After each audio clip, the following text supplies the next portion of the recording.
Welcome to the deep dive. Okay, today we're tackling, well, a really big topic.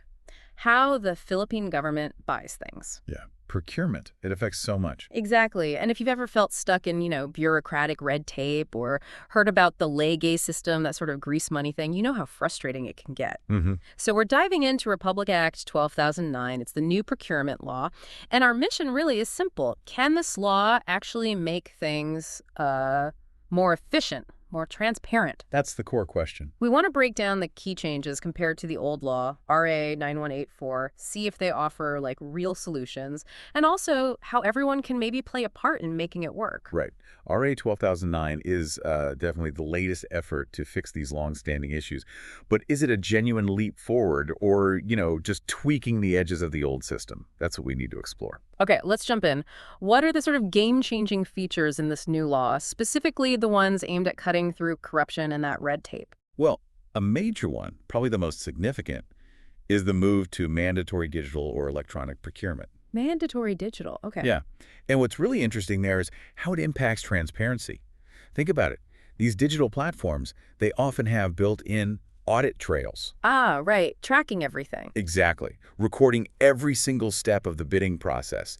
Timestamps, logs. It makes it much, much harder to secretly, alter bids or manipulate information after the fact. Which was a big vulnerability with paper, I imagine. A huge one. So that digital trail is key. Okay, transparency boost. What about the infamous delays? Does RA 12,009 try to speed things up? It does, yes.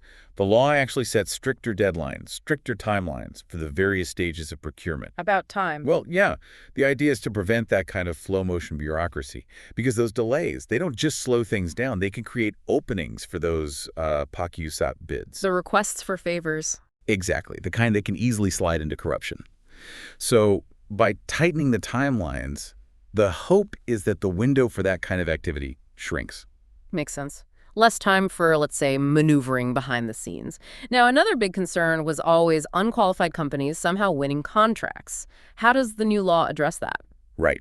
There's a much greater emphasis now on post-qualification scrutiny.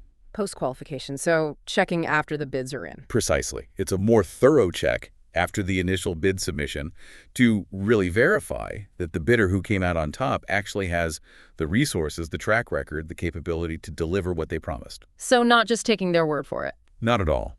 It aims to prevent companies that might have, gotten through mainly on connections maybe from actually getting the contract award. It's about promoting better outcomes and, crucially, accountability.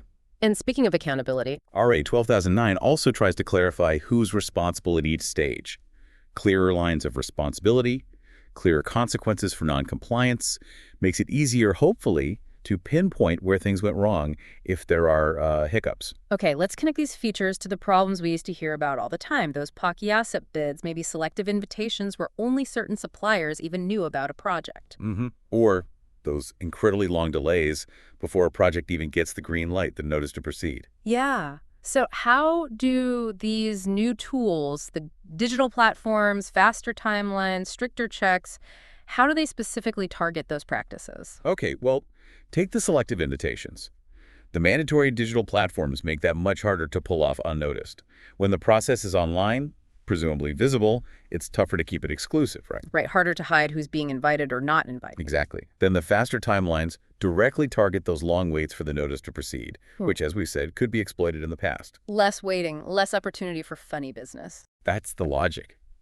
And the stronger post-qualification checks, they act as a kind of safety net against unqualified bidders who might have previously slipped through because the scrutiny wasn't as rigorous. So the law provides the framework, the tools, but a law is just words on paper unless it's actually used and used properly. Right. What's the role for the rest of us? Citizens, suppliers, and what about bodies like the Commission on Audit, the COA? Yeah, that's a crucial point. It's really about shared responsibility, isn't it? Citizens can be the eyes and ears. How so? Well, the increased transparency that should come from these digital platforms. Yeah. It can empower the public, you, to monitor procurement activities more closely. If the data is accessible, people can watch. Okay. Citizen monitoring. And suppliers. Suppliers benefit massively from a fair system, obviously, so their willingness to actually use the digital tools properly and, importantly, to report any suspected irregularities they encounter, that's vital. They're on the front line. It's the COA, the auditors.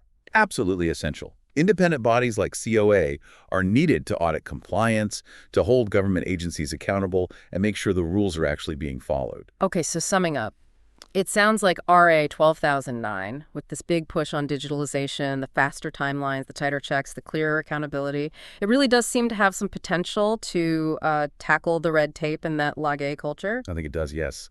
The potential is there. The move to digital is powerful for transparency and efficiency.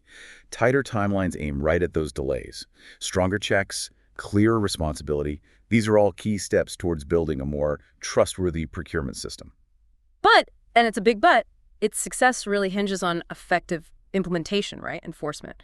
And whether everyone, government agencies, businesses, citizens, actively participates in making it work. That's always the challenge with any reform. Implementation is everything. Definitely. Okay, so here's a final thought to leave you with. As we see this big shift towards digital platforms and government purchasing, how might this fundamentally alter the whole game? Not just how contracts are awarded, but maybe creating entirely new, unforeseen challenges or perhaps even opportunities for both the government and private companies down the road. Something to chew on. A very interesting question for the future. Indeed. Thanks for this deep dive today.